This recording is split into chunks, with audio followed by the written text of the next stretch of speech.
Krishna. Hare Krishna. So, welcome to another Bhagavatam Bites. We'll be reading from the Srimad Bhagavatam today, and we hope all of you are ready for an exciting reading. We are coming to the end of another chapter. Well, actually, we won't reach the end today. But we are getting closer to the end of this chapter. Reading about Prithu Maharaj. Canto 4, Chapter 23, Text 31. Om Namo Bhagavate Vasudevaya. Om Namo Bhagavate Vasudevaya. Om Namo Bhagavate Vasudevaya. That was very good. Both in sync. Text 31.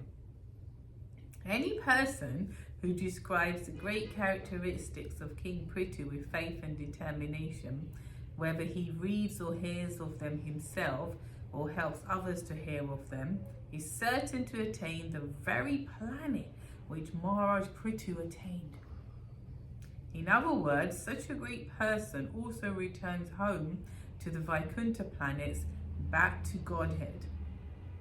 Well, there you go. Us reading it, you listening to it, we're all going back to the planet where Prithu Maharaj went. See you there. See you there. Purport. In the execution of devotional service, Shravanam, Kirtanam, Vishnu is especially stressed. This means that bhakti or devotional service begins by hearing and chanting about Vishnu.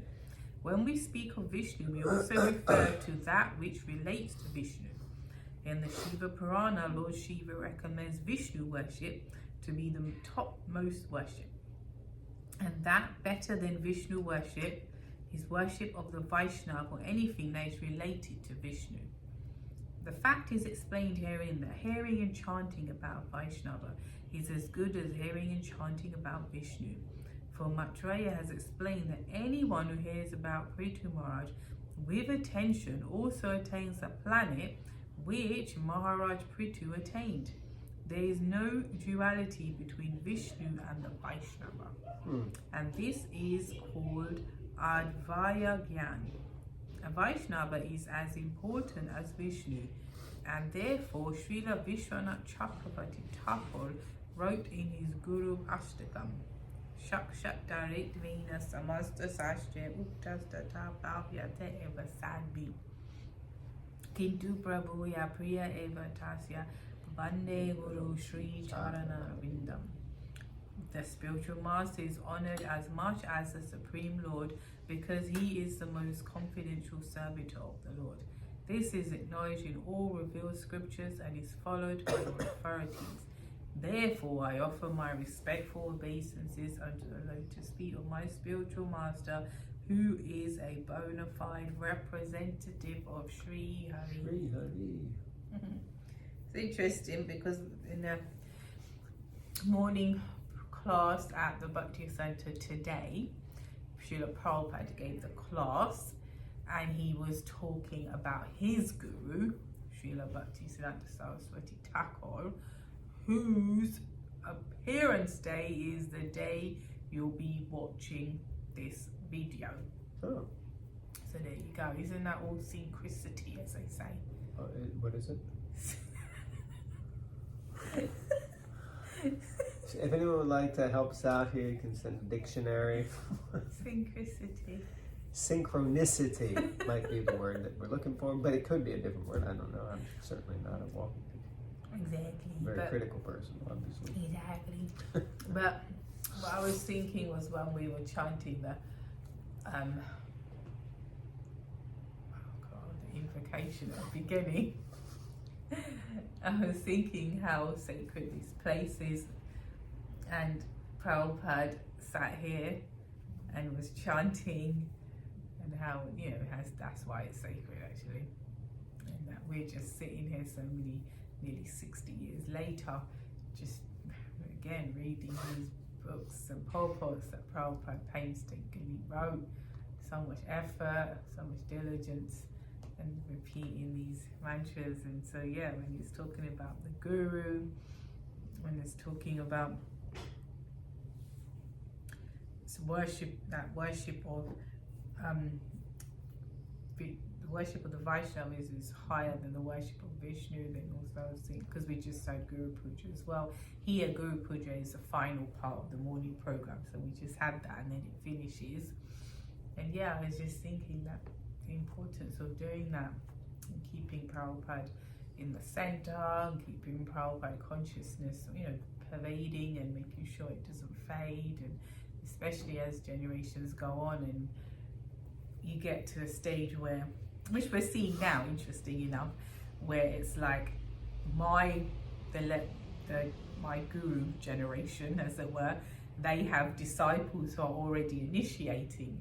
So even now you've got, how can you put it, like there are people, like we're disciples, but then there are the next level down disciples, if that makes sense, because gurus on our guru level, spiritual uncles they call them, they're disciples are initiate. So but the point I'm making is, so it's like, okay, for example, Kadambakanda Maharaj to someone, so Jadvaita Maharaj is their guru's guru, and as this goes on, Prabhupada gets pushed back in the lineage, is what I'm saying. So it's really important to make sure that the preeminent position of Prabhupada as the guru, and he's always kept in the forefront, really, and worshipped and kept him in.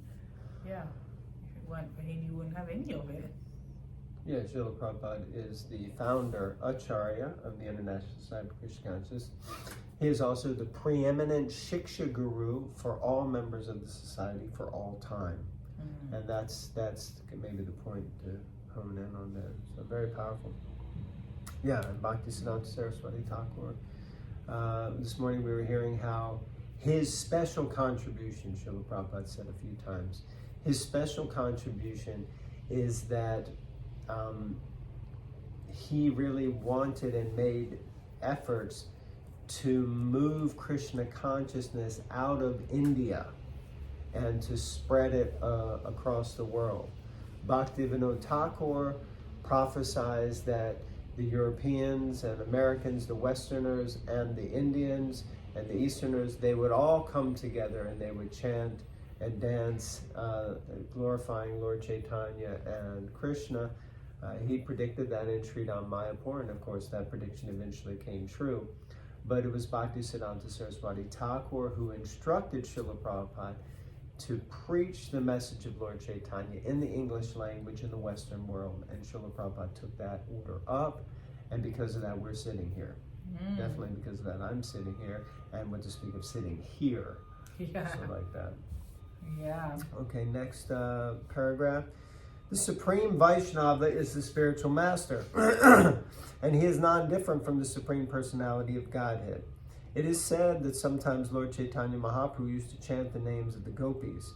Some of the Lord's students tried to advise him to chant the name of Krishna instead, but upon hearing this, Chaitanya Mahaprabhu became very angry with his students. The controversy on this subject reached a point that after this incident, Chaitanya Mahaprabhu decided to take sannyas because he was not taken very seriously in his Grihastha ashram. Interesting.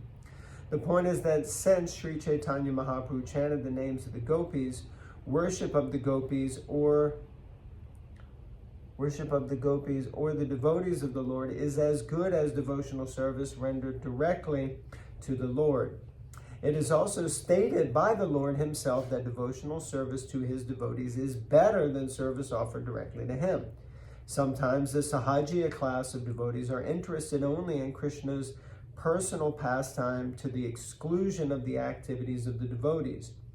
This type of devotee is not on a very high level.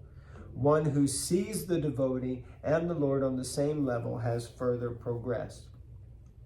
So if you just take this purport in isolation and you read it and you promote it, it really sounds like, because at one point Prabhupada said there's no duality, it really sounds like we're all one, which is actually true. But our philosophy from Lord Chaitanya is we are simultaneously one and different. So there is some duality, although Prabhupada says that there isn't. I'm not contradicting Prabhupada, because he explains this in other places, that we are, and he said that this morning in the class, we are qualitatively one with God, but we are quantitatively smaller than God, or different from God. So in that sense, God is the supreme, today he's the supreme Nityam. He is the original Nityam, and we are the servitor Nityam. So we're eternal. God is eternal, we're eternal. But he's God and we're not, although we are, because we're parts and parcels of him. But in that sense, there is a distinction. So I just thought it was important to make that clear. Okay. Text 32. If one hears of the characteristics of Prithu Maharaj and is a Brahmana, he becomes perfectly qualified with Brahmanical powers. God bless you. If he is a Kshatriya, he becomes a king of the world. If he is a Vaishya, he becomes a master of other Vaishyas and many animals. And if he is a Shudra, he becomes the topmost devotee. Purport. In Srimad Bhagavatam, it's recommended that one should become a devotee regardless of one's condition, whether one is without desire, akama, or with desire, sakama, or whether one desires liberation, moksha kama. He is advised to worship the Supreme Lord and execute devotional service unto him. By doing so, one attains all perfection in any field of life. The process of devotional service, especially hearing and chanting, is so powerful that it can bring a person to the perfectional stage. In this verse, Brahmanas, Kshatriyas, Vaishyas, and Shudras are mentioned. But here it should be understood that reference is to the Brahmana who is born in a Brahminical family, the Kshatriya who is born in a Kshatriya family, the Vaishya who is born in a Vaishya family, and the Shudra who is born in a Shudra family. But whether one is a Brahmana, Kshatriya, Vaishya, or Shudra, he can attain perfection simply by hearing and chanting.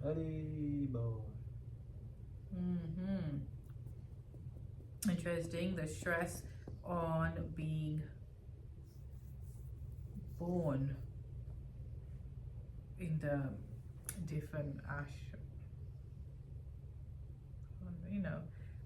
Here she understood that the reference is to the Brahmana who's born in a Brahminical family.